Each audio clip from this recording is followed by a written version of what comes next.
en la caja de chat para poder resolverlas al final de la sesión.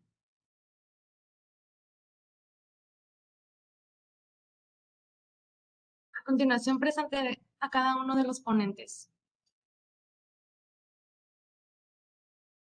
Oswaldo Murillo, socio fundador del área de contabilidad de impuestos, es experto en planeación de negocios y ventas con 37 años de experiencia en práctica externa en las áreas de contabilidad, contabilidad gubernamental, finanzas e impuestos. Egresado del Instituto Tecnológico de La Paz, Baja California Sur. Esteban Solano, socio del área de impuestos y asesoría fiscal, es contador público certificado por el Instituto Mexicano de Contadores Públicos y maestros en impuestos con 16 años de experiencia en trabajo contable y fiscal. Actualmente es asesor en temas fiscales especializados de empresas nacionales y con inversión extranjera, principalmente en industria inmobiliaria y turística. Estudió la licenciatura en Contaduría Pública en el Tecnológico Universitario de Baja California y la maestría en Impuestos en el Instituto de Especialización para Ejecutivos. Y Cuauhtémoc Valdés, con 7 años de experiencia, estudió la licenciatura en Derecho en la Universidad del Golfo de California. A su vez, acudió a la Academia en Destrezas de Litigación de Cal Western en San Diego, California, y posteriormente obtuvo en España el título de especialista en Derecho Penal Económico en la Universidad de Castilla de la Mancha. Profesionalmente, se ha desempeñado desde joven en la administración jurídica del SAT, donde también tuvo cargos como abogado tributario y abogado de procedimientos diversos en la ciudad de Tijuana.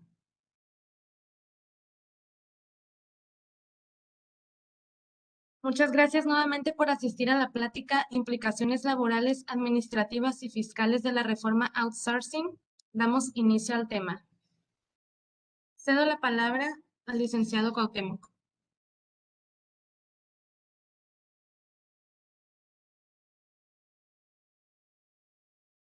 Hola, buenas tardes a todos. Qué gusto tenerlos por acá acompañándonos. Pues bueno, primeramente darle la bienvenida y pues vaya, vamos entrando de lleno al tema que el tiempo nos apremia, ¿no? Vamos a hablar de definiciones, de conceptos previos para irnos creando una noción acerca del porqué de esta reforma, ¿no? Primero tenemos que entender los conceptos de la reforma misma para poder entender cuál es el objeto o hacia dónde es que va dirigida, ¿no? Y vaya, el punto de la materia en sí, pues es la subcontratación. Y bueno, ¿qué es la subcontratación? Vamos a entender que es aquella cuando una persona física o moral proporciona o pone a disposición trabajadores propios en beneficio de otra, ¿no? Esto de acuerdo a lo que dice la Ley Federal del Trabajo actualmente. También, si nos vamos a una definición un poco más, digamos, individual a lo que dice el diccionario de la Real Academia Española, el diccionario de español jurídico, dice que es la decisión empresarial de eliminar un servicio dedicado a determinada actividad y contratar esa misma prestación por medio de un tercero, ¿no? Algo que también hemos escuchado seguramente como tercerizar, ¿no? Pasamos a la siguiente, compañera. Vaya, entre otros conceptos vamos a escuchar temas como el del patrón. Ya sabemos que es esa persona física o moral pues que utiliza los servicios de uno o varios trabajadores. ¿Quiénes son esos trabajadores? Pues todas aquellas personas físicas o morales, perdón, físicas que prestan servicios a una persona física o moral. Vaya, el trabajo normalmente consiste en un trabajo personal subordinado, que significa pues que es a través de la propia persona y bajo el mando de otra persona, ¿no? Se entiende también como por trabajo toda actividad humana, intelectual o material, es decir, de fuerza o de intelecto, que independientemente del grado de preparación técnica requerido para cada preparación, para cada profesión o oficio, ¿no? Eso de acuerdo al artículo 8 de la misma ley del trabajo. También entendemos como relación laboral, es decir, este vínculo jurídico que nace entre el patrón y el trabajador, como cualquiera que sea, independientemente vaya del acto que le dé origen, a esa prestación del trabajo personal subordinado a una persona mediante el pago de un salario, ¿no? Ya se reúnen estos tres elementos, vaya, el trabajo personal, la subordinación y el pago del salario, que es lo que conforman este vínculo jurídico que les digo entre el patrón y el trabajador, ¿no? Vamos a escuchar también términos como el de intermediario, que de acuerdo a lo que decía la anterior ley del trabajo, pues es la persona que contrata o interviene en la contratación de otras personas para la prestación de un servicio, algo que era como estas agencias de empleo, que también lo vamos a ver ahorita un poquito más adelante. Continuamos, Miros. Y otros dos conceptos ya un poquito más técnicos que ahorita con el apoyo de mis compañeros pues vamos a ir aclarando un poquito, ¿no? Es el de poner a disposición. ¿Qué es esto de poner a disposición? Realmente la definición, vaya, no es tan clara como quisiéramos, pero vamos a encontrar unos criterios de parte de la autoridad que nos dan una idea, una noción acerca de qué se trata, ¿no? Y medularmente dice pues que es cualquier relación contractual a través de la cual el contratante puede disponer de personal para realizar sus funciones, ¿no? Es decir, la manera en la que se dispone de las personas para realizar determinada tarea. Dice también la autoridad que se debe considerar que el servicio independiente a través del cual se pone a disposición personal es el género, es decir, es el cúmulo de entidades que de definiciones que vamos a ver, y como especie, entre otras, vamos a ver qué es la subcontratación, suministro de personal, administración, tercerización y todas esas formas que, vaya, son el motivo, son la causa de esta reforma de subcontratación, ¿no? Dice también que tengan por objeto o que tengan esta característica de poner a disposición del contratante distinto personal, ¿no? Cuando ese personal que una agencia de empleo pone a disposición de otra para que éste realice tareas propias, es lo que vamos a entender como poner a disposición. Y por último, un concepto que a mí seguramente he escuchado últimamente de más por la relevancia del tema es este de los servicios u obras especializadas, ¿no? Que son aquellos que reúnen elementos o factores distintos de la actividad que desempeña el contratista, que se encuentran sustentados, entre otros, en capacitación, certificaciones, permisos, licencias, que regulan actividad, equipamiento, tecnología, activos, maquinaria, nivel de riesgo, rango salarial y experiencia, y los cuales aportan un valor agregado a la beneficiaria, ¿no? Van a ser todos aquellos, valga la redundancia, que por el nivel de especialización requiera el contratante o el beneficiario de algún tercero para que se realice, ¿no? Esa actividad tan específica, tan especializada que yo no la puedo hacer, que necesito de alguien más, ¿no? Esto lo vamos a encontrar también en el artículo 2 de las disposiciones de carácter general para los contratistas, digo, en términos cortos, ¿no? Y es parte, pues, de los lineamientos acerca del registro de servicios especializados del que vamos a hablar ahorita, ¿no? Y para continuar, pues les va a hablar nuestro director y socio Osvaldo Murillo acerca de la justificación de esta reforma, ¿no?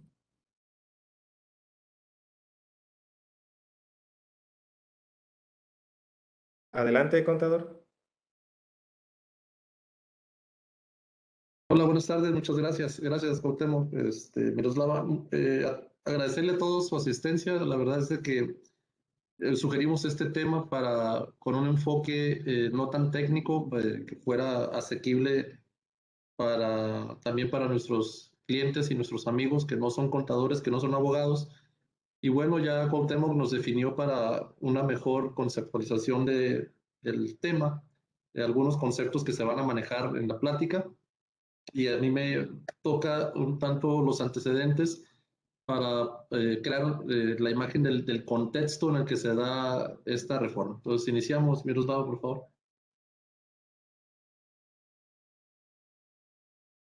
Miren, esta reforma no nació hace poco, bueno, es de creación de 2021, pero en todo su proceso inició desde septiembre del año 2019, hasta el punto en el que prácticamente diputados de todos los partidos políticos fueron desde esa fecha de septiembre de 2019 y hasta que se envió a la Cámara de Senadores el dictamen con vías de decreto. Fue el día 1 de diciembre. Casi todos los partidos políticos que están integrando la Cámara de Diputados presentaron diversas iniciativas de reforma o de adición o de derogación de artículos, todos en el sentido laboral, fiscal y también administrativo.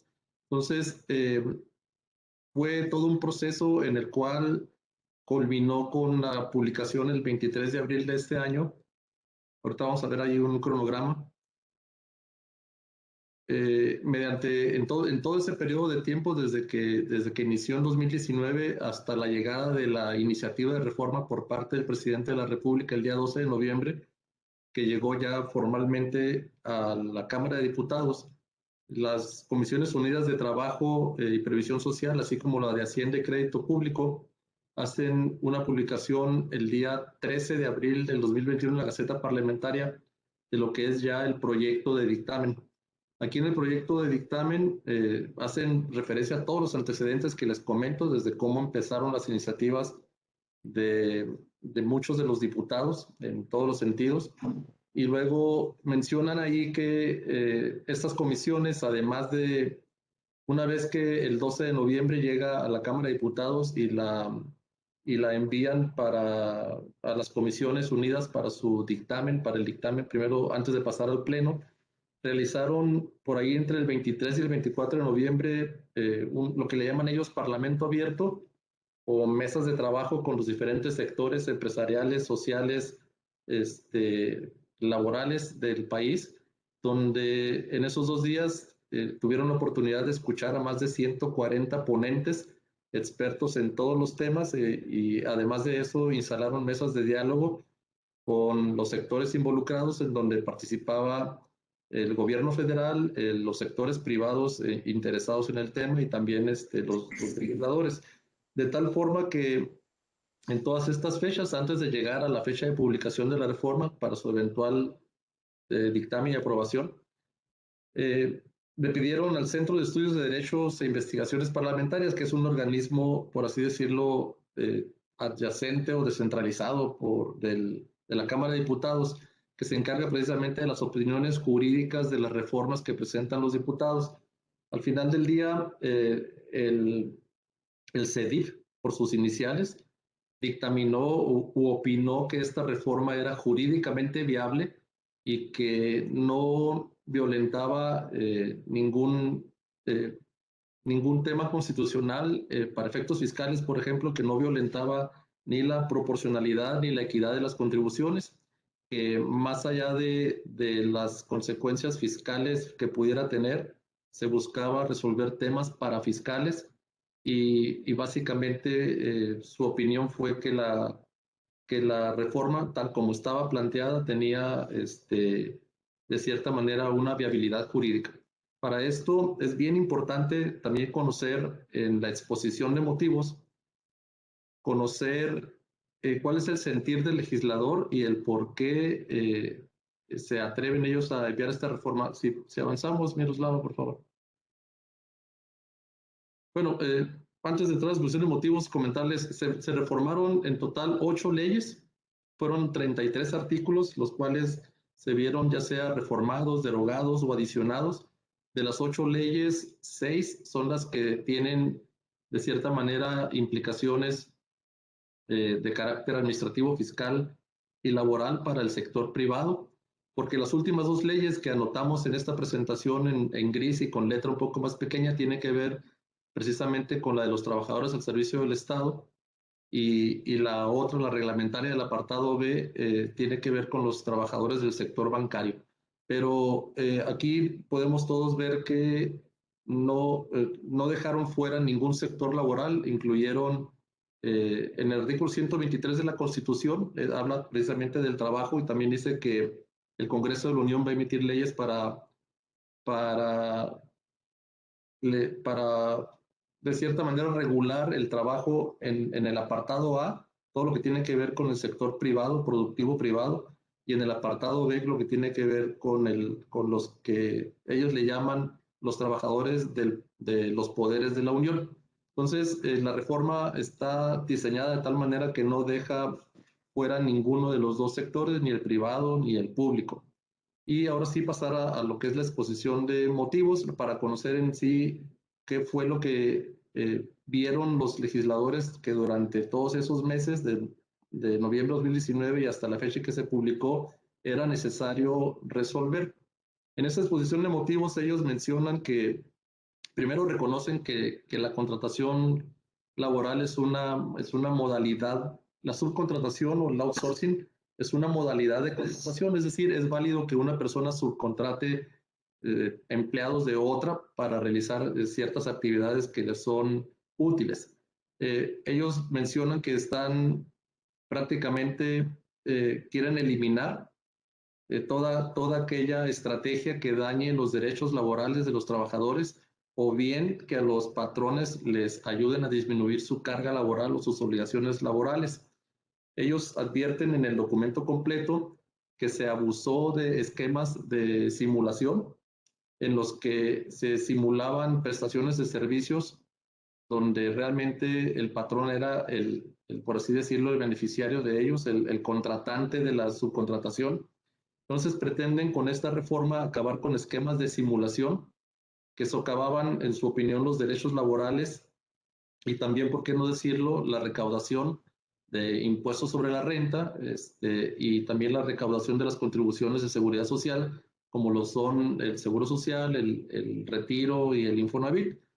Es importante mencionar que estos abusos por parte del esquema de subcontratación fueron advertidos desde hace muchos años, de tal forma que la Organización Internacional de Trabajo de la ONU desde el 2006 envió a todos los países que estaban en el caso, que era también el nuestro, recomendaciones para que previnieran los abusos o que hicieran ese tipo de cambios para poder prevenir los abusos que se estaban dando con esta figura de la subcontratación. Por último, hacen mención ellos en la exposición de motivos que quieren evitar el daño para aquellas empresas cuya real necesidad es subcontratar. No pretenden dañarlas o prohibir tajantemente la figura de la subcontratación o de la outsourcing, sino regularla de tal forma que ésta sea posible únicamente cuando sí es necesario hacer una contratación de servicios especializados o de personas que ejecuten obras especializadas.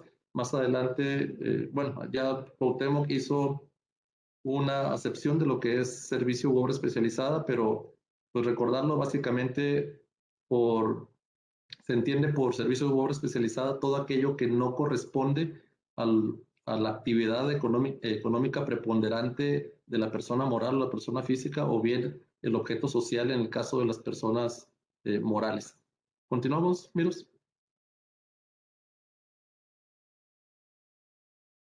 Por otro lado, también pretende con esta reforma fortalecer los requisitos para aquellas empresas que se dediquen a la prestación de servicios especializados o aquellas empresas que sí ponen trabajadores especializados, ahora especializados, a disposición de sus clientes o de quien los desee contratar. Pretenden crear un padrón con esta reforma, un padrón de empresas prestadoras de servicios especializados. Comentarles que este padrón, el registro de empresas prestadoras de servicios u obras especializadas, fue gracias a una iniciativa de una diputada de Movimiento Ciudadano y poco a poco que la presentó por allá en 2020, como en septiembre, y poco a poco la fueron redondeando hasta que terminó en lo que ahora conocemos como el REPSE, o el Registro de Empresas Prestadoras de Servicios Especializados, de Servicios u Obras Especializadas. Entonces, hay quienes piensan que esta reforma fue nada más de cierta corriente política, y no, la realidad, les repito, es de que todos los partidos prácticamente con su aportación hicieron esta reforma posible. También en el tema del PTU, ellos en las inspecciones resultantes de la Secretaría del Trabajo y Previsión Social encontraron que el reparto de utilidades a los trabajadores estaba seriamente vulnerado por los esquemas, sino que empresas operativas ponían a los trabajadores en empresas prácticamente que se dedicaban únicamente a prestar servicios o a mantener las nóminas con ellos, y controlaban las utilidades de manera artificial, pues para que no hubiera reparto de utilidades. Entonces, ellos estiman en los estudios que hace la Secretaría de Hacienda y Crédito Público y la Secretaría del Trabajo y Previsión Social, que actualmente o hasta el año 2020 las utilidades a repartir correspondían en promedio en el país a 22 días de salario. Con esta reforma pretenden que aumente de 22 a 56 días el promedio general que va a recibir los trabajadores, o la media nacional, por así decirlo, de 56 días ahora en lugar de los 22 que era.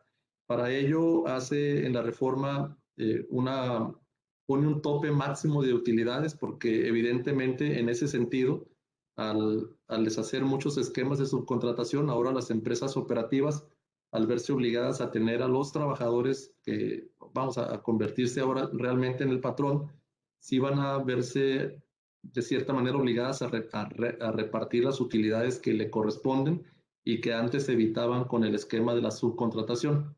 Por último, es bien importante para ellos distinguir el tratamiento fiscal de lo que es la subcontratación necesaria o especializada y acabar con las prácticas ilegales que las comentaba hace tiempo de las subcontratación simulada o de la subcontratación que no es, por así decirlo, especializada para efectos del contratante. Continuamos, Mirus. Lógicamente, el tema lo definimos como implicaciones administrativas, laborales y fiscales, y voy a mencionar de manera muy enunciativa, muy general, porque nuestro socio Esteban va a ser ya mucho más específico en el punto. Las principales implicaciones administrativas es que debido a la reforma, pues ahora las empresas tienen que revisar el objeto social o su actividad económica con el único objeto de definir si están o no ante una figura de verse obligados a, a cambiar su esquema de subcontratación, si es que lo tienen. También si la empresa se dedica a proveer servicios especializados, es decir, es una empresa que provee personal, como pueden ser las empresas, no sé, un hospital, por ejemplo, que requiere servicios de vigilancia, a lo mejor no le conviene contratar vigilantes, pero subcontrata los servicios de una empresa especialista o que se dedica a la vigilancia. Bueno, lo que tiene que hacer ahora es este cliente o este contribuyente, si es el caso y requiere de servicios subcontratados, tiene que solicitarle al prestador del servicio todos los requisitos formales que señalan las leyes de cada materia, tanto de seguro social, las leyes fiscales, las laborales, y esa es otra implicación administrativa. Ahora me veo obligado a que mi proveedor de mano de obra especializada cumpla con muchos requisitos formales para que yo no tenga un problema de no deducibilidad o de no acreditamiento o de incluso de hacer no deducible los pagos que le hago a las subcontrataciones. Si acaso si fuese el caso de que mi empresa es la que se dedica, o en este ejemplo que puse, si mi empresa es la que provee agentes de seguridad y lógicamente muchos otros giros me contratan a esos agentes, soy yo quien tengo que obtener el registro ante el REPSE para poderle cumplir por lo menos con esa formalidad, y también voy a tener que proveerles los pagos de seguro social y otras obligaciones que Esteban más adelante nos comentará al detalle. La siguiente, por favor.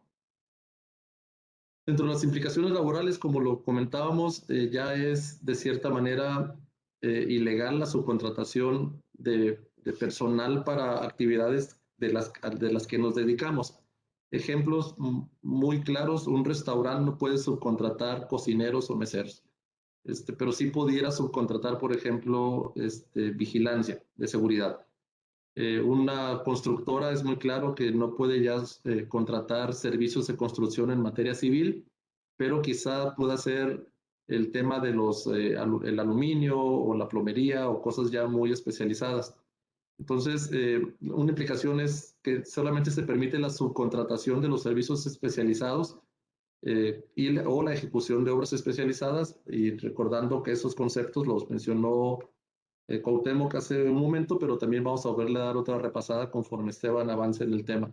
Los esquemas de insourcing: hay muchas empresas que por la naturaleza de sus operaciones crean una empresa que es parte relacionada, a veces por protección patrimonial.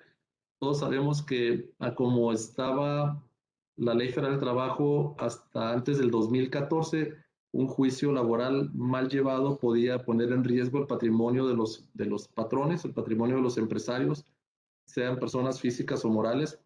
Y entonces, por protección patrimonial, era a veces costumbre de dejar a toda la fuerza laboral en una empresa y contratarla como parte del grupo. Bueno, ahora hay que revisar ese esquema de insourcing y seguramente habrá que cambiar a todos sus trabajadores a quien sea el real beneficiario de estos servicios que se le prestan.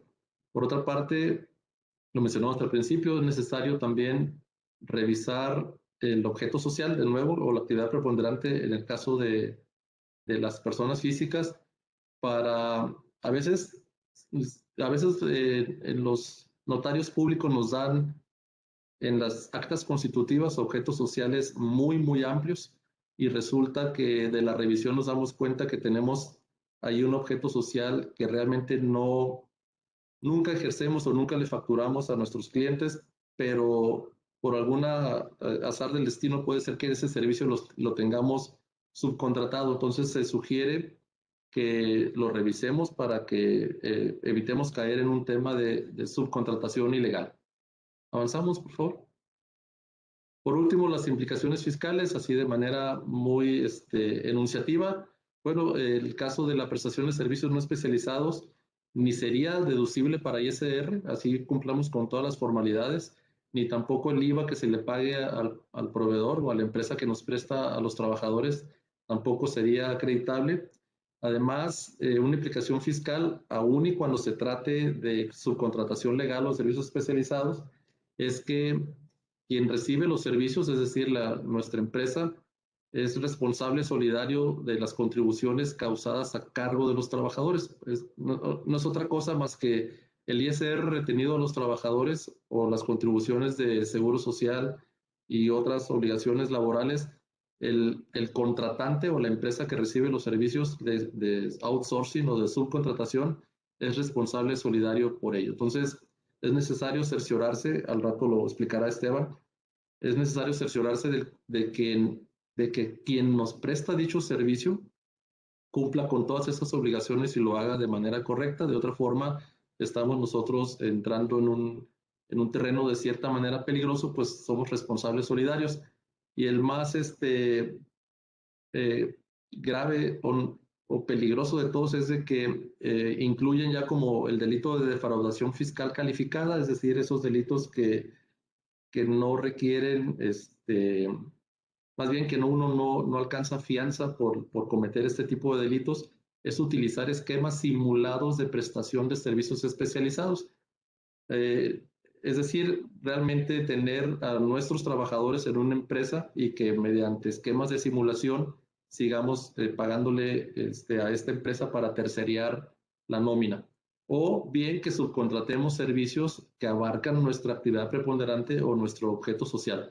Entonces, de aquí viene pues la importancia de revisar muy bien nuestros documentos, revisar muy bien el esquema legal en el que estamos sustentando nuestra actividad comercial o de servicios o industrial para no caer en una causal de un delito de defraudación fiscal.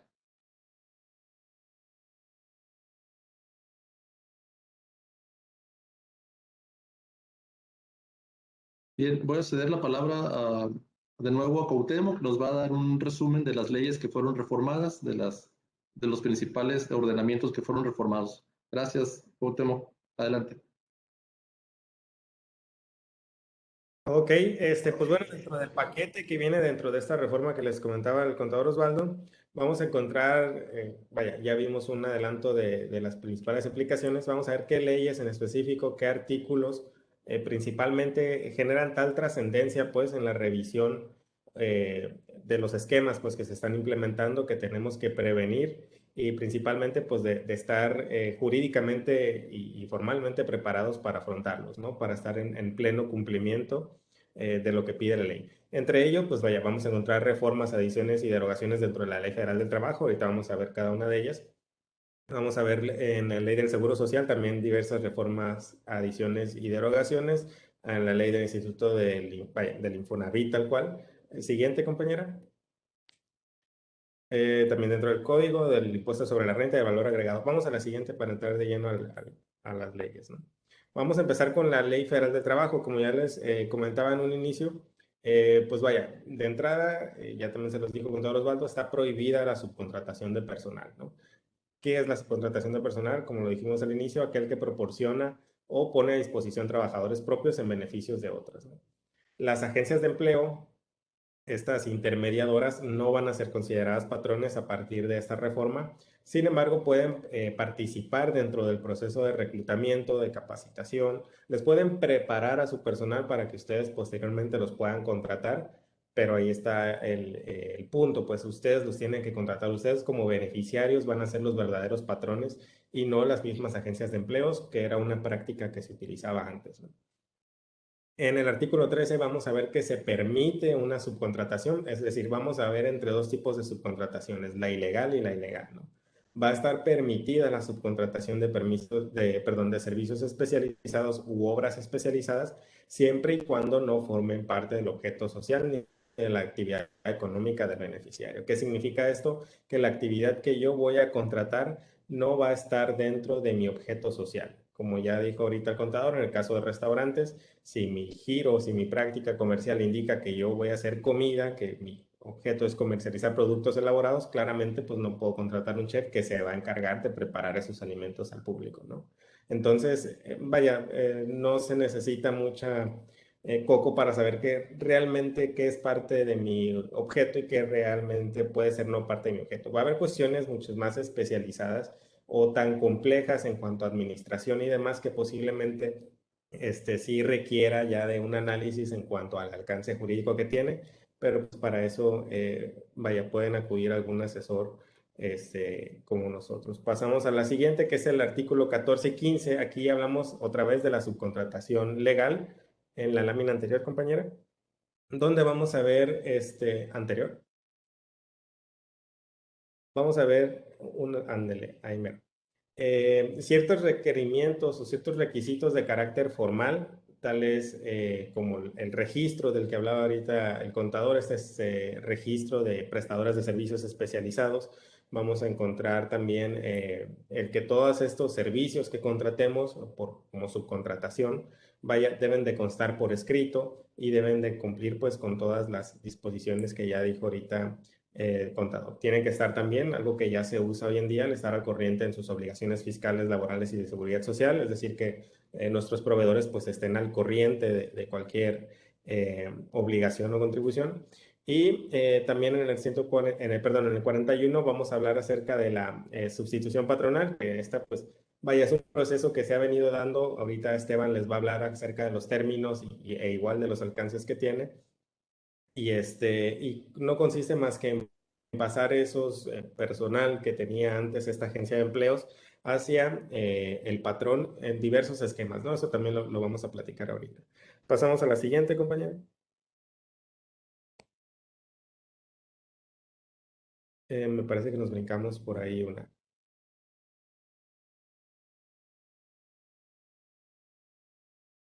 No, sí, sí, estaba. Bueno, las multas, vamos a hablar de dos tipos de multas aquí, ¿no? Una, sabemos que, bueno, la autoridad competente de revisar de que estemos cumpliendo con este nuevo paquete de reformas, pues va a ser entre otras, principalmente va a ser la Secretaría del Trabajo y Previsión Social. Y esta, pues, en el ejercicio de estas revisiones que nos va a estar haciendo, pues tenemos que facilitarle toda la documentación que de acuerdo a la ley tengamos que proporcionar, ¿no? Vamos a tener un tipo de multa en el caso que nosotros no querramos hacer eso, que impidamos el correcto desahogo de ese tipo de diligencias, pues que van desde los 22,000 pesos hasta casi $500,000, ¿no? De ahí la importancia de que, una, de que estemos preparados y dos, de que le demos la debida atención y diligencia, como decimos nosotros los abogados, a esa visita, a ese requerimiento de la autoridad, ¿no? Y ya una infracción, creo yo, y se ve bastante mucho más grave, pues es aquella que ya va dirigida a la práctica misma de la subcontratación prohibida, ¿no? Y vaya, esta multa va desde las 2,000 hasta las 50,000 UMAS, que hablando de rangos, pues vemos que es desde los 179,000 hasta casi 4,5 millones de pesos, ¿no? Y esta claramente va a ser a criterio de la autoridad, pero en cuanto a el grado de dolo, de lesividad que se practica en contra del personal y de la federación misma, ¿no? Hablando de contribuciones. Y esa pues puede ir en cuanto a quien realice su contratación de personal de la prohibida, recordemos que hay una especializada, a quien lo haga de la manera legal, pero que no esté avalado, que no haya cumplido con estas formalidades de la ley, como ya vimos ahorita el contrato, el registro, el cumplir o hacer este checklist de las obligaciones de nuestro proveedor. y a quien se beneficie directamente de una subcontratación de personal en contravención de lo que dice la reforma, es decir, que vaya o que busque estos esquemas que ilegalmente pues se obtiene un beneficio o que va en contra directo de lo que dice la misma ley, ¿no? Tal cual es lo que prevé, vaya, hablando de multas, la Ley Federal del Trabajo, y de ahí, pues creo yo que nos nace a todos el motivo de empezar a revisar qué es lo que estamos haciendo, ¿no? Pasamos a la siguiente, por favor. Aquí ya me apoya Esteban a hablar un poquito de las reformas en el Código Fiscal, que vaya, vamos a ir viendo, distinguiendo cómo se van relacionando entre el aspecto laboral, como ya lo dijo ahorita el contador, el aspecto fiscal y administrativo, ¿no? Adelante, Esteban, por favor. Gracias, Cuauhtémoc. Gracias a todos por su asistencia. Para quienes no entienden el lenguaje, por eso estamos repitiendo algunos conceptos. Ahorita estamos hablando ya de temas muy específicos, muy técnicos, ya como vienen los artículos. Me parece que el contador Osvaldo fue muy claro en el preámbulo que dio. Estamos repitiendo los conceptos ya como vienen en la ley. Para nosotros es bien importante que quede claro porque es una reforma muy trascendente y no todas las empresas están haciendo los cambios. De hecho, hubo un plazo, una ampliación a ciertos plazos de implementación, tanto de parte de la autoridad como de las empresas, que realmente no había avanzado tanto las modificaciones que se tienen que hacer para la reforma. Me voy a permitir regresarme un poquito en los conceptos para que pueda explicar lo que sigue. Realmente lo que busca la reforma, como le dijo el contador Osvaldo, en la exposición de motivos es, y lo que conocemos comercialmente, terminar o volver a ponerles un candado más o una piedra más a las pagadoras que conocemos normalmente. Ya ha habido dos reformas previas en este sentido. Desde el año 2011 salió una reforma en materia laboral en un sentido parecido, pero en aquel tiempo lo que se hizo es regular a este tipo de empresas de subcontratación, ponerles nombre y ponerles requisitos y ponerles lineamientos de cómo debía de llevarse a cabo la subcontratación. Lo que pasó es de que por medio de contratos y de lenguaje legal buscaron la salida y empezaron a usar otras estructuras y a vestirlas con otros nombres, y entonces no se concretó la reforma, que era lo que decía Osvaldo, proteger a los trabajadores y desde luego tapar ese hueco que había en la recaudación, porque finalmente este tipo de esquemas lo que hacen es una gran evasión en el tema de los impuestos. Después, hace 2 años hubo otra reforma, otro intento de frenar este tipo de esquemas, y ahora lo que se buscó es establecer la retención. La autoridad justifica de que este tipo de esquemas o las empresas o los grupos que se dedican a hacer este tipo de esquemas, lo que hacían es realmente evitar el pago del IVA o omitirlo realmente, y era parte del negocio para este tipo de esquemas. Entonces obligó a las empresas que contratan estos servicios a realizarles la retención del IVA en un principio del total del IVA y posteriormente quedó en el 6%, está vigente todavía esa obligación, pero la intención de esa reforma fue la misma, limitar este tipo de esquemas para cuidar pues que no se siguiera abusando de las prestaciones de los trabajadores y también que no se siguiera evadiendo los impuestos por estos mecanismos. Y ahora la reforma pues se perfecciona, o creemos que se perfecciona en un sentido más estricto. Ahora sí, la autoridad dice está prohibida la subcontratación. Hay muchas interpretaciones. Hay quien sí piensa que está frenando esquemas legales de comercio o de servicios. Puede darse casos, o sea, realmente lo que hicieron es definitivamente hacer una prohibición de esquemas que a lo mejor dentro de esos había algunos que podrían ser legales o permitidos o que no buscaban precisamente ni perjudicar a los trabajadores ni perjudicar al fisco federal, pero esta prohibición lo que hace es completamente limitar ya cualquier esquema en el que se contratan trabajadores cuando tienen que ver con el objeto social de la empresa. Entonces, ¿cuál fue la figura por la cual permitieron continuar para no frenar realmente la economía? Fue permitir la subcontratación de servicios especializados, como ya lo mencionó Cuauhtémoc, y específicamente ya mencionó la parte que tiene que ver con la Ley Federal del Trabajo. El concepto en materia de impuestos es el mismo. Aquí ya lo estamos viendo en pantalla. Modifican el Código Fiscal de la Federación y entonces hacen un match con la cuestión laboral y ahora lo fiscal, o sea, lo que tiene que ver con los impuestos. Realmente es como una forma de coercionar o de presionar para que realmente se la piensen las empresas que sigan utilizando este tipo de esquemas con un fin de disminuir la carga o el pago de impuestos. Y entonces no solamente se queda en lo laboral y en las multas que mencionó Cuauhtémoc, ahora también lo llevan al tema de impuestos y entonces quien contrate este tipo de servicios, básicamente el candado es que va a ser, primera, no deducible el gasto y en segundo lugar no acreditable el IVA. Además, como mencionó el contador Osvaldo, ya se tipifica como delito de defraudación fiscal. Entonces, lo que está logrando la autoridad básicamente es frenar ya este tipo de esquemas, o pretende frenar. No sabemos todavía lo que va a suceder. No sé si le adelantas, Miros, por favor. Aquí está lo que les mencionaba, reforman el Código Fiscal y sí permiten lo que les digo, no se considera subcontratación la prestación de servicios especializados o ejecución de obras especializadas que forman parte del objeto social. El ejemplo que daba Osvaldo es muy claro.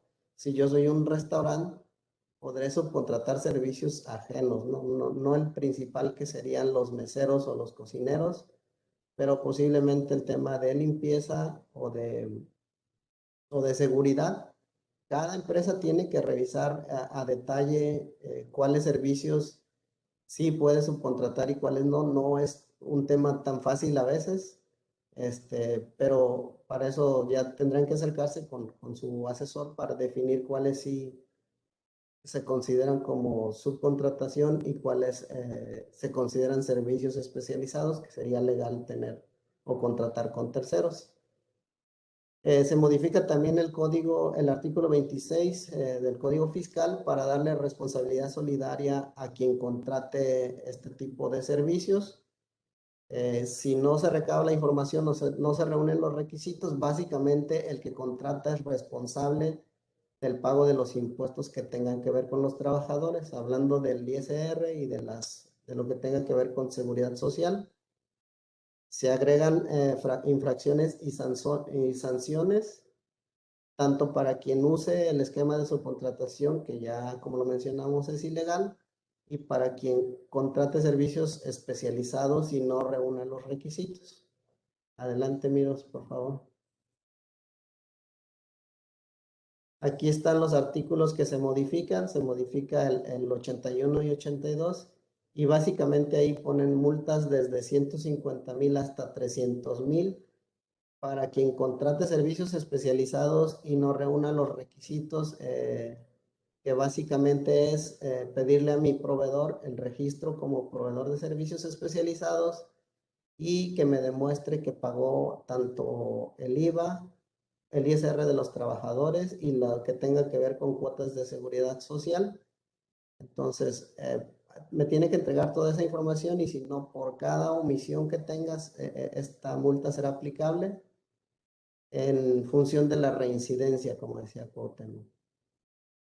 También aquí está el artículo que se modifica para tipificar como delito de defraudación fiscal a quien use los esquemas de subcontratación prohibida y a quien simule contratar servicios especializados, a quien disfrace servicios especializados y que realmente se trate de subcontratación de personal pues va a estar tipificado como delito de defraudación fiscal, pues básicamente implica ya pena privativa de la libertad, porque es cárcel, ¿no?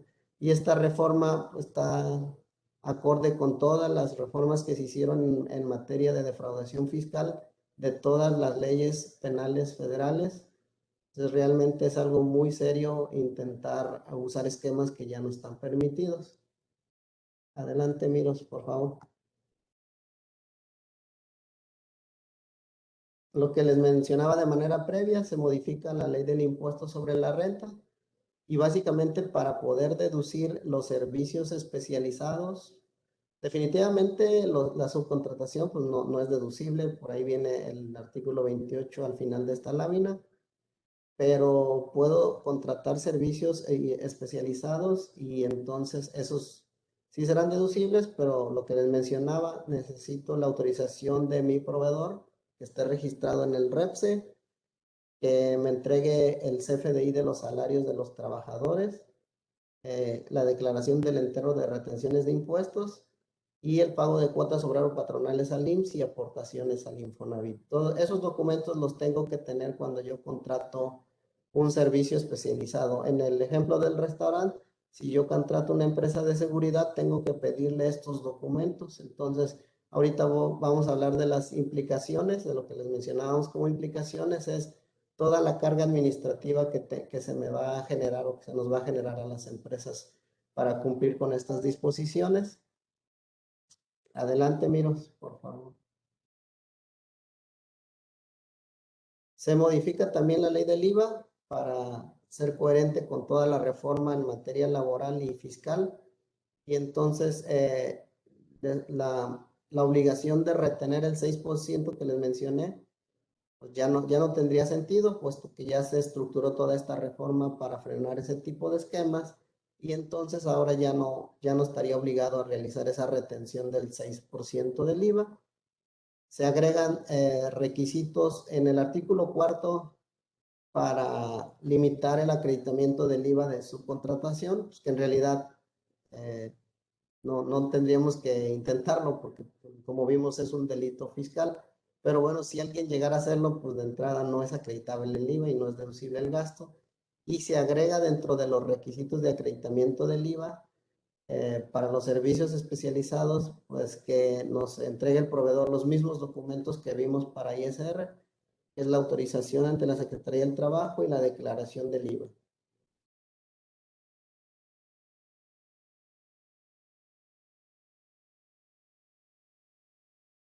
Adelante, amigos. Entonces, la reforma hasta ahorita, como lo mencionamos, básicamente es lo que dice la ley, lo que dicen la literatura y la historia de cómo fue aprobándose los artículos de la reforma. Pero las implicaciones, aquí vamos a dar algunas implicaciones, la verdad es de que son muchas las implicaciones, algunos ya son casos muy detallados, vamos a hablar un poquito de lo que debiéramos de hacer como empresas, pero hay muchas más implicaciones y van a seguir saliendo más implicaciones que tendrían que estar revisando con nuestro asesor.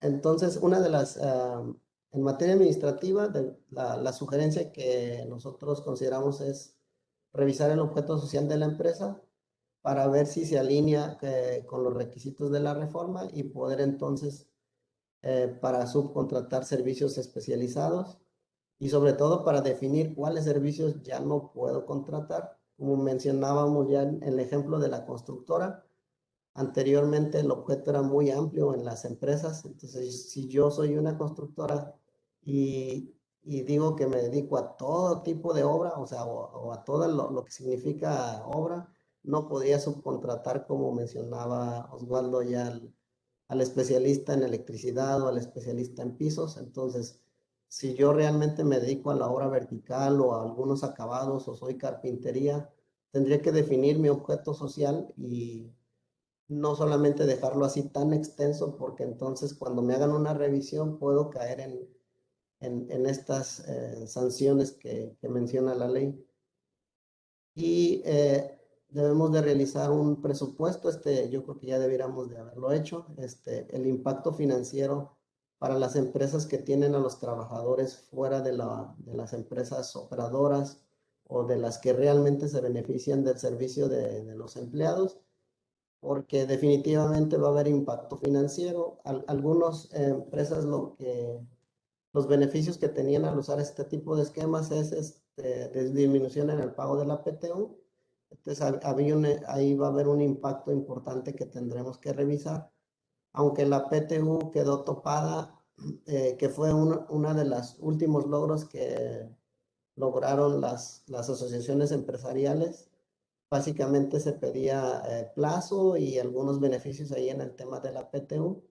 Entonces, la modificación que se hizo a la reforma original fue limitar la PTU hasta el pago de 3 meses de sueldo del trabajador o el promedio de los últimos 3 años de PTU que haya cobrado. Entonces, eso ya fue una negociación que se logró y que la reforma finalmente quedó establecido así. Pero volviendo a este punto, tendríamos que hacer un presupuesto de todas las implicaciones, ¿no? En materia de pago de seguro social, porque si yo tenía mis trabajadores en un esquema de outsourcing, posiblemente tenía carga de impuestos reducida y habría que revisar cuánto financieramente ahora me va a costar toda esta transición. Adelante, Miros, por favor. Y ya cuando yo revise mi objeto social, determine cuáles servicios especializados voy a contratar o si tengo que traerme a los trabajadores a la empresa operadora o a la empresa donde realiza la actividad principal de mi negocio. Entonces tendré que llevar a cabo la sustitución patronal, que tiene bastantes implicaciones. Las autoridades pues ya están estableciendo procedimientos. Actualmente se supone que en materia, al menos de IMSS, podría ser de manera presencial o a través del escritorio virtual. Las sugerencias que nos hacen las autoridades locales, al menos en nuestro estado, es que lo hagamos a través del escritorio virtual. Es un poco más ágil, pero hay que cumplir con una serie de requisitos. Entonces hay que revisar si cumplimos con todos esos requisitos y tenerlos listos para poder hacer sustitución patronal o baja de trabajadores en un esquema de outsourcing actual para poderlos dar de alta en las empresas que realizan la actividad principal a la que nos dedicamos. Y evidentemente tendríamos que revisar todos los contratos, tanto con proveedores actuales como con los que vayamos a contratar en el tema de servicios especializados o ejecución de obra especializada. Entonces, son bastantes las implicaciones que pueden llegar a darse en el proceso. También debemos revisar el proceso administrativo. Como les mencionaba, dentro de los requisitos es pedirle a nuestros proveedores documentos. Entonces, habría que ver si necesitamos ahí personal adicional o quién va a realizar esas funciones, porque el no pedir estos documentos pues implica perder la deducibilidad de los gastos, el acreditamiento del IVA, además de las multas. Entonces, debemos de revisar nuestros casos particulares para ver si necesitamos a alguien para que esté haciendo este proceso administrativo. También otras implicaciones es en el tema de la retención todavía hay dudas, o sea, ¿qué va a suceder cuando dejemos de hacer la retención ahora el día 1 de septiembre? En el tema de los comprobantes que amparan esas deducciones. Si yo lo emito antes del 31 de agosto y le pongo la retención, pero lo pago después del 1 de septiembre, ¿debo o no debo de hacer la retención? Pues en teoría, a como está la ley, no debiera de hacer retención, pero el comprobante trae una retención ahí desglosada que debemos de revisar qué implicación va a tener. Eso todavía no hay una respuesta exacta de parte de la autoridad, esperemos que salga, pero de entrada pues tendríamos que revisar todas esas implicaciones. Como vimos, es uno de los requisitos pedir los comprobantes de nómina a nuestros proveedores de servicios especializados. Hay unas reglas específicas, el CFDI tiene que tener datos específicos indicando el proveedor que nos está prestando el servicio, quién es el RFC del contratante, algunos datos específicos para indicar que es subcontratación de servicios especializados. Entonces hay mucho más implicaciones que las que le estamos dando a conocer, que debemos de estar revisando y estar muy atentos y estar revisando con nuestros asesores. Adelante, Miros. Aquí están las fechas de entrada en vigor. Pues creo que se ha mencionado mucho esta reforma. La mayoría entraron desde el 23 de abril y hubo recientemente algunos diferimientos. Aquí hay dudas respecto de la entrada en vigor porque por un lado la prohibición de la subcontratación pues, está vigente desde el 24 de abril, pero hubo extensiones en en algunas partes que están relacionadas. Entonces, posiblemente me dieron la oportunidad de hacer la sustitución patronal hasta el 1 de septiembre. Me dieron la oportunidad de registrarme en el REFS hasta el 1 de septiembre, pero realmente pues, ya no está permitido ningún esquema de ese tipo. En realidad, el diferimiento sería para los esquemas de subcontratación de servicios especializados u obras especializadas, no en sí para el personal directo, para el que realmente debe de estar en mi empresa o que realiza el objeto principal o actividad preponderante de mi empresa. Ese ya no tendría que estar bajo los esquemas anteriores, o básicamente ya no tendría ese beneficio de la prórroga. Entonces, aquí está, les vamos a compartir estos vencimientos para que estén atentos y hagan toda la transición que tengan que hacer de acuerdo a las necesidades de cada empresa.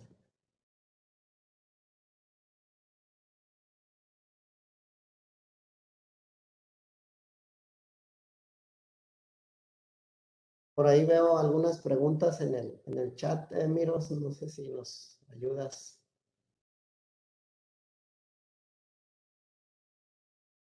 Sí, ahorita en lo que exponías, Esteban, estoy contestando algunas y creo que, creo que estoy por contestar la última. Ahí la podemos revisar en el chat, pero si gustas leerlas, Miros, por favor, porque está en el chat para todos. Leo las que ya respondiste. Todas, sí. Ok. La primera pregunta. Según el ejemplo que menciona Cuauhtémoc, si soy un restaurante y requiere de un platillo especial que solo hace un chef, ya no podría hacer, tendría que contratarlo en mi nómina para hacerlo, aunque solo sea por temporada o una vez por semana. ¿En dónde queda el contrato de intermediación mercantil? Y el mismo caso para las constructoras. Si yo estoy declarado como trabajos de mantenimiento, no puedo contratar servicios de una persona física que se dedique a la plomería. Tendría que especificar mi objeto social, no incluyendo plomería, y pidiendo a mi plomero que se dé de alta como servicio especializado.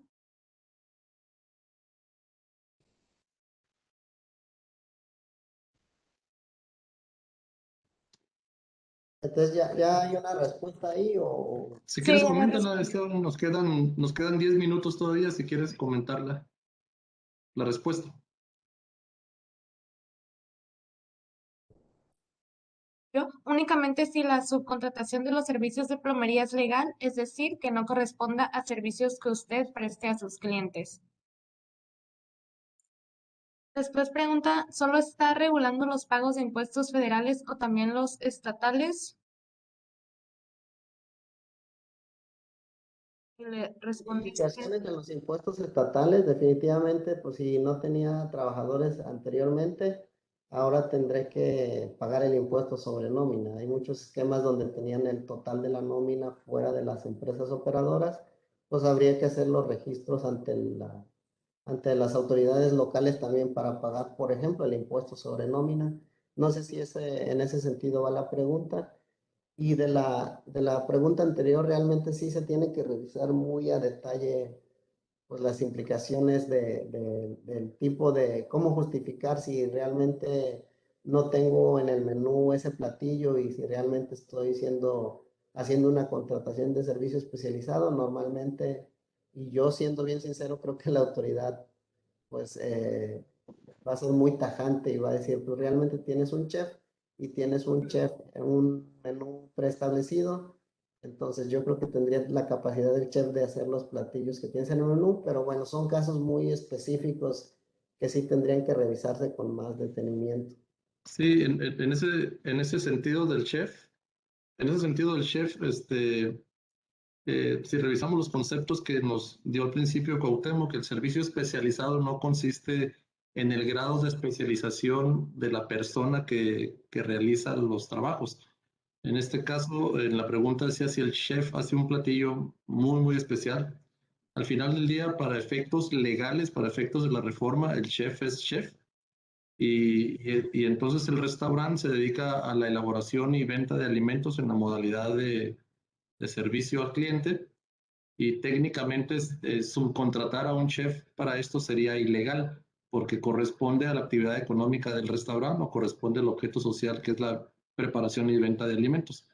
Entonces, hay que recordar que precisamente son los términos que crean confusión porque, como lo comentaba Cuauhtémoc, muchos de los conceptos tienden a ser ambiguos o no hacen una definición clara de lo que son ciertas cosas, como es lo que se considera servicios especializados u obra especializada.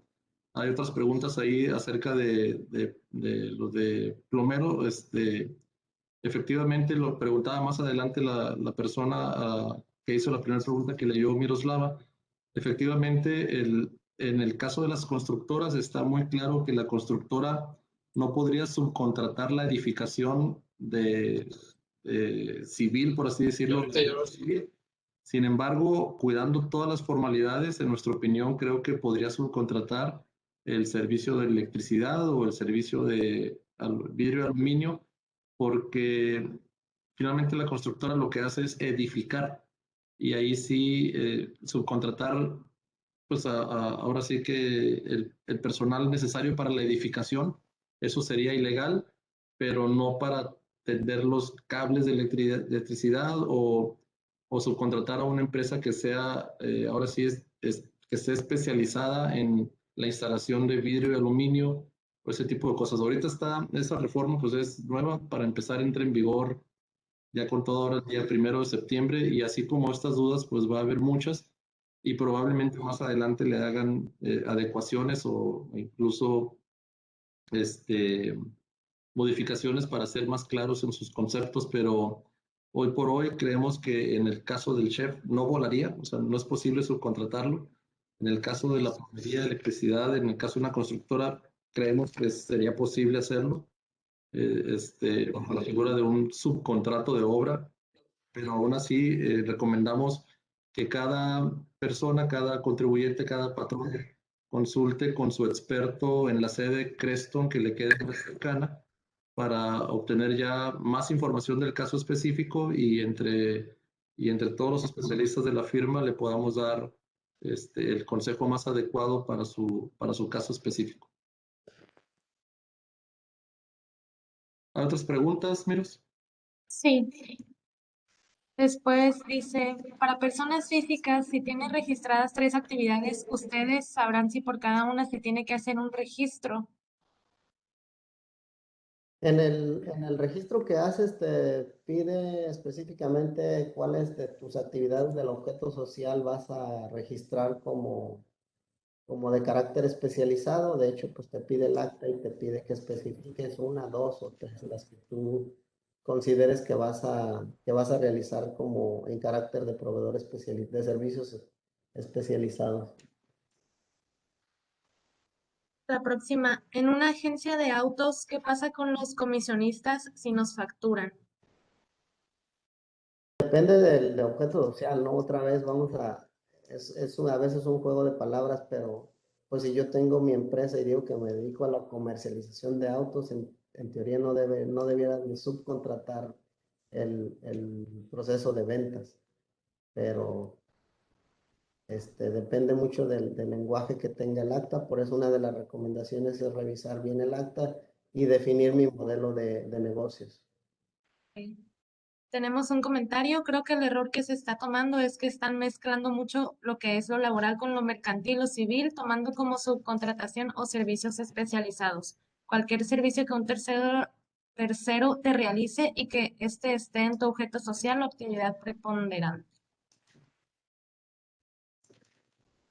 Sí, estamos de acuerdo, pero nomás que ese error no lo cometemos nada más nosotros, la autoridad realmente no define y de hecho en las reformas previas tampoco definió.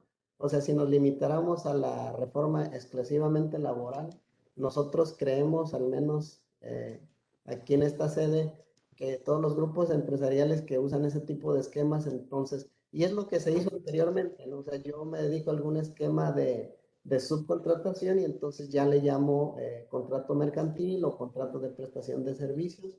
Realmente lo que se tiene que revisar es el fondo del servicio, o sea, realmente si estoy poniendo a disposición personas, efectivamente es un concepto laboral, está en la ley laboral, pero la definición precisamente en la reforma previa sí le llamaban subcontratación y la definieron como tal, las reglas que tenías que seguir, que no puedes contratar al 100% del personal y las reglas que le pusieron nombre y apellido.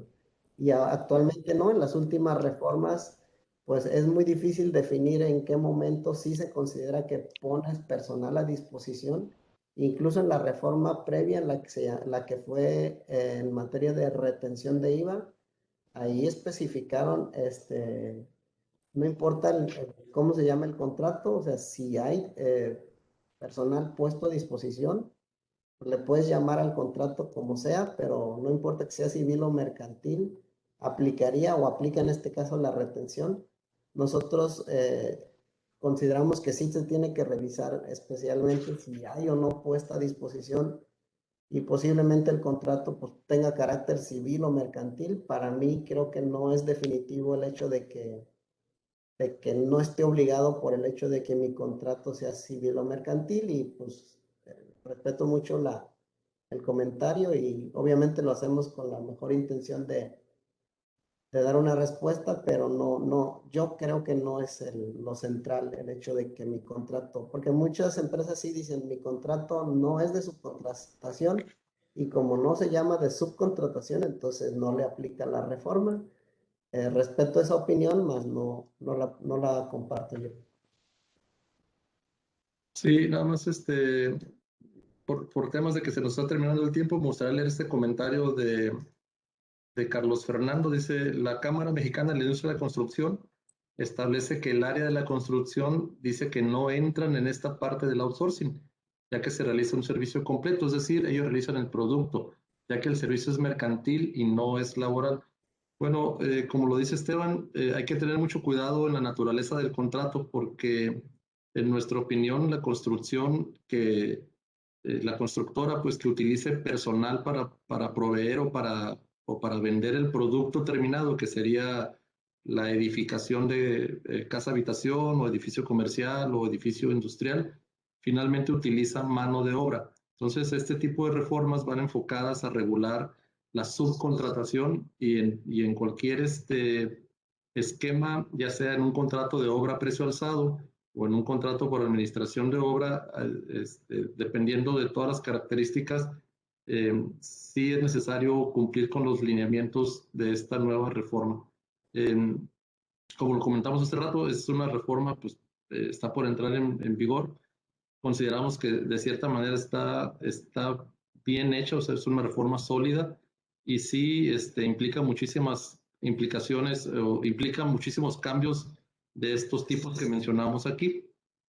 Lo que sí nos gustaría, por razón de tiempo, si están ahí viendo en la pantalla nuestros contactos, si gustan entrar para una pregunta más específica, con toda confianza nos pueden escribir a cualquiera de los tres y con mucho gusto en menos de 24 horas podemos establecer contacto y su respuesta o que acudan a su experto en Creston de la localidad más cercana de las que corresponda a su área geográfica. Al final del día, el servicio se les va a brindar en cualquiera de las sedes.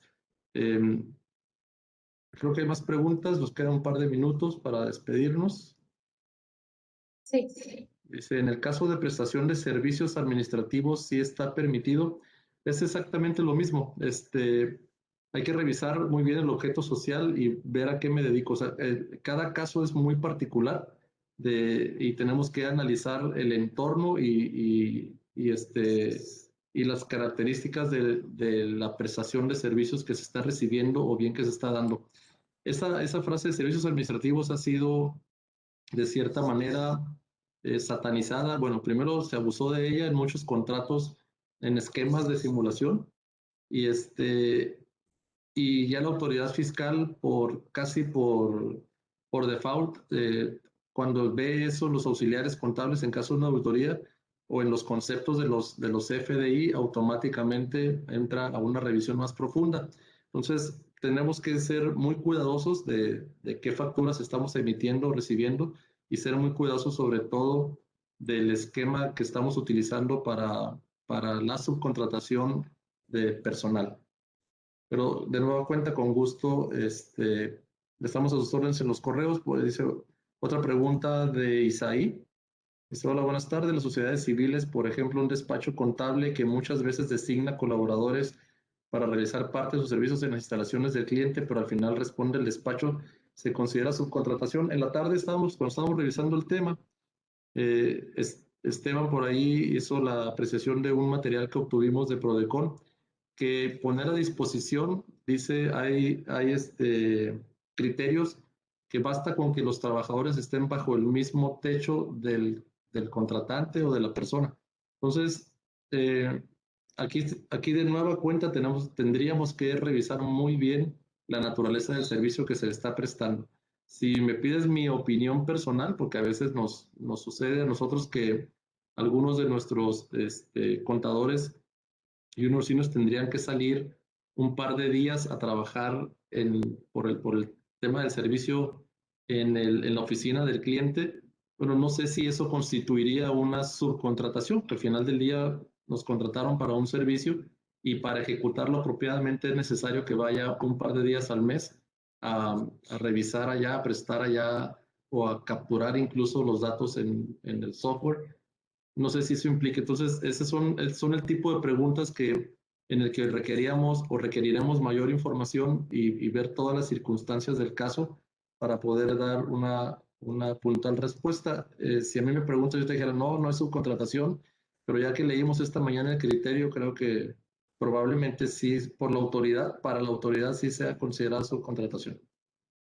¿Algo que deseen agregar, Esteban, Cuauhtémoc? Yo nada más decir que no es un tema, o sea, pareciera fácil, pero los conceptos, lo que hemos concluido precisamente es de que cada caso tiene que revisarse.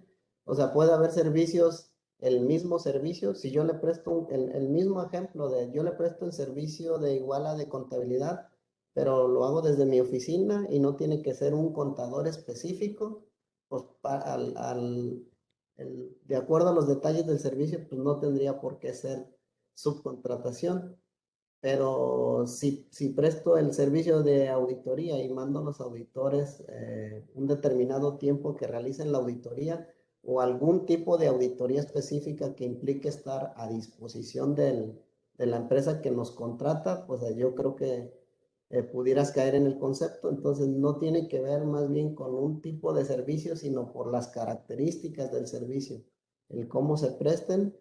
Este, Nosotros estamos igual después de haber revisado el tema y estudiado el tema, no tenemos también todas las respuestas porque la propia autoridad no ha sido clara en este sentido. Y esa definición que decía es del titular de la Secretaría del Trabajo.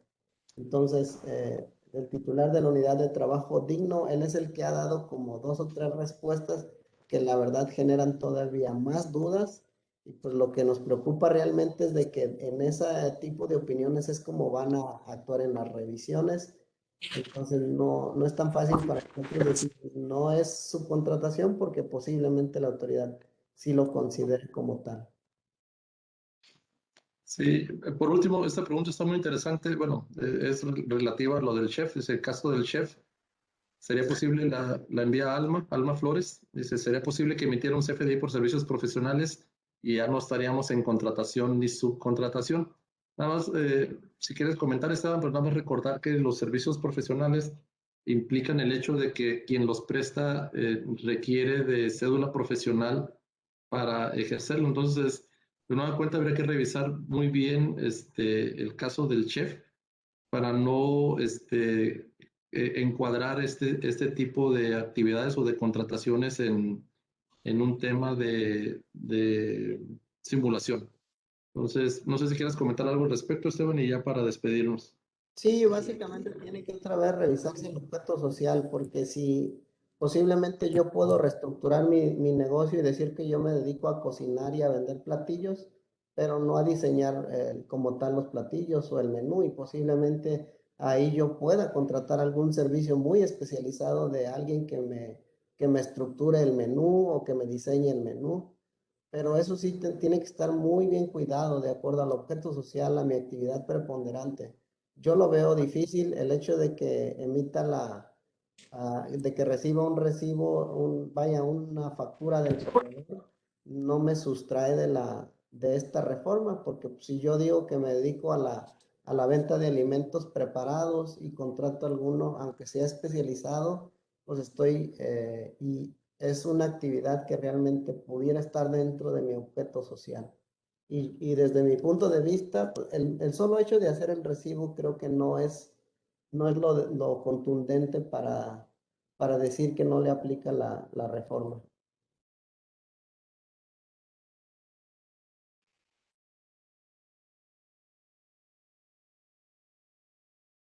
Perfecto. No sé si Ya no hay más dudas o comentarios. Les recordamos, por favor, registrarse para que se les pueda enviar la sesión grabada en el link que está en la caja del chat. Entonces, damos por concluida la sesión. Muchas gracias por su atención nuevamente. Les estaremos enviando invitaciones a su correo para los futuros eventos a nivel local y nacional. Muchas gracias a los ponentes. Gracias a todos por su asistencia también. Sí, muchas gracias, buenas tardes.